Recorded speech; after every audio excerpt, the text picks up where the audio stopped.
નમસ્કાર ખેડૂત મિત્રો, આજે આપણે કડી પાસે આવેલા વિસલપુરા ગામમાં એક ફાર્મરને ત્યાં ઉત્સવ સીડના પ્રતાપ ભીંડાનું વાવેતર કરેલું હતું અને ફાર્મર મુલાકાત માટે આવેલા હતા.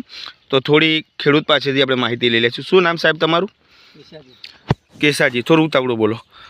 કેસાજી. કયા ભીંડા વાયા છે તમે? યારે પ્રતાપ ઉત્સવ સીડના પ્રતાપ ભીંડા વાયેલા છે. કેવું રહ્યું રિઝલ્ટ આનું? સરસ રહ્યું એમ. કેટલી આની અંદર કેટલી વીણી કરી લીધી તમે? 20 દિવસમાં 10 વીણ કરી દીધી. 10 જેવી વીણી થઈ ગઈ. કેવું આવે છે ઉતારામાં? કેવું રહે?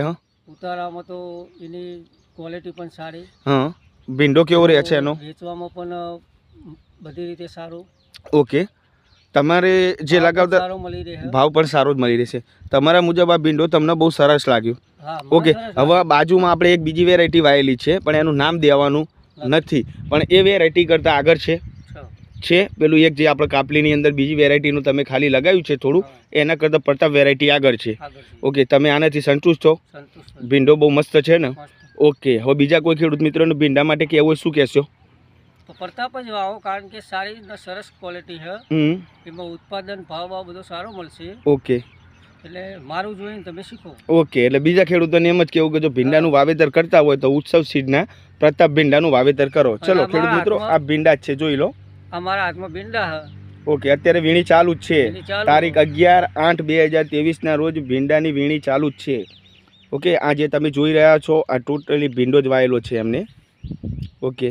હવે આ થોડું એક ફિલ્ડ જોઈ લેશું. તો આ છે એનું પ્રતાપનું કેરેક્ટર આખું.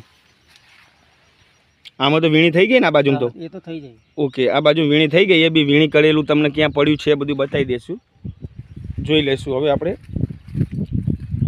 આ વીણી અત્યારે કરી નાખી છે. એક બાજુમાં ઢગલી આ છે, બીજું બાજુ વીણવાનું ચાલુ જ છે. ફોટો પાડો.